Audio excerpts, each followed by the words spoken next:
পাউরুটি ঘি দিয়ে ভাজার ঝামেলা ছাড়াই মজাদার শাহি টুকরা। আর এই শাহি টুকরাটা ইজিলি বাসায় বসে বানাতে পারবেন অল্প সময়। শাহি টুকরা যাদের পছন্দ না তারাও পছন্দ করবেন। প্রথমে আমি 1 ক্যান এভাপোরেটেড মিল্ক নিয়ে নিচ্ছি। এভাপোরেটেড মিল্কের সাথে 2 কাপ ফুল ক্রিম মিল্ক দিচ্ছি। মেজারমেন্ট কাপের 2 কাপ ফুল ক্রিম মিল্ক। যে কোনো ডেজার্টে অবশ্যই আপনাকে ফুল ক্রিম মিল্কটা ব্যবহার করতে হবে। এক টুকরো দারুচিনি, 1/4 কাপ চিনি। চিনির পরিমাণটা আপনাদের স্বাদ মতো দিবেন, তবে 1/4 কাপ চিনিতে পারফেক্ট। আর শাহি টুকরার জন্য টোস্ট বিস্কুট।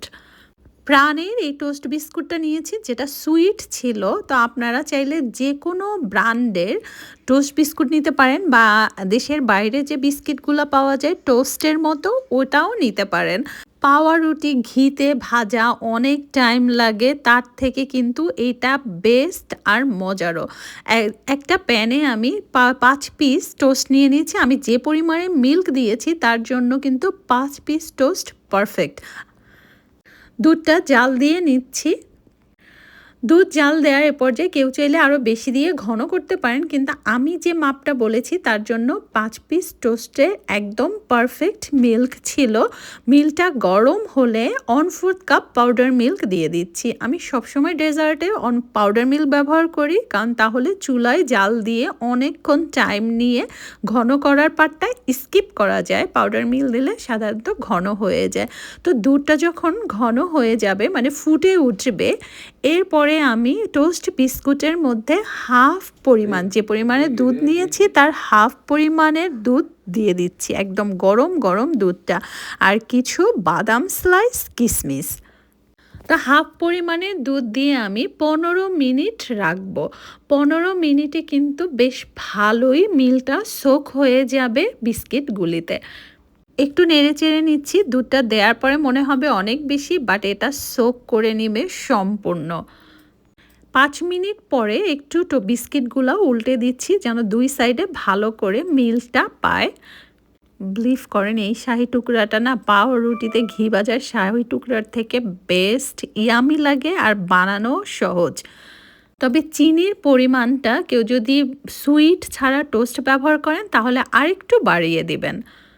বাকি হাফ যে মিল্কটা ছিল সেটা ঠান্ডা হয়ে গেছে। এটা আমি আবারও গরম করে একটু ফুটিয়ে নিয়ে তারপরে দিয়ে দিচ্ছি 15 মিনিট পরে। এরপরে আরও 15 মিনিট রেস্টে রাখবো। তো 15 থেকে 20 মিনিট রেস্টে রাখার পরে টোস্ট বিস্কুটটি কিন্তু একদম সোক হয়ে, মিল্কটা সোক করে নিয়ে সফট হয়ে যাবে, পারফেক্টলি ইয়ামি হয়ে যাবে। বিস্কিটগুলোর উপরে আমি একটু মিল্ক দিয়ে দিচ্ছি। এই পর্যায়ে যদি কেউ মনে করেন বিস্কিটগুলি, টোস্ট বিস্কিটের সাইডটা যেহেতু একটু বেশি ভাজা থাকে, অনেক সময় সিদ্ধ হতে টাইম লাগে, তাহলে জাস্ট 2 মিনিট মাইক্রোওভেন করে নেবেন।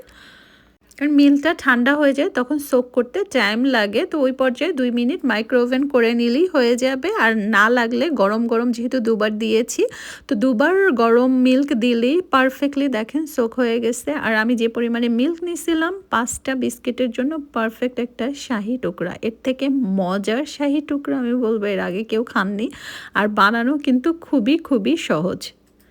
তো যে আপুরা রেসিপি ফলো করে এই শাহি টুকরাটা বানাবেন অবশ্যই কমেন্টস করে জানাবেন। আর এটা কিন্তু দেশের বাইরে যে টোস্ট বিস্কিটগুলি আছে সুইট ছাড়া, সেটা দিয়েও আপনারা করতে পারবেন। সেটা দিয়ে করলে শুধুমাত্র সুইটে, মানে চিনির পরিমাণটা আরেকটু বাড়িয়ে দিতে হবে। ইফতারের জন্য বা রোজা বা কোনো পার্টিতে সহজ একটা ডেজার্ট আইটেম এভাবে বানাতে পারেন।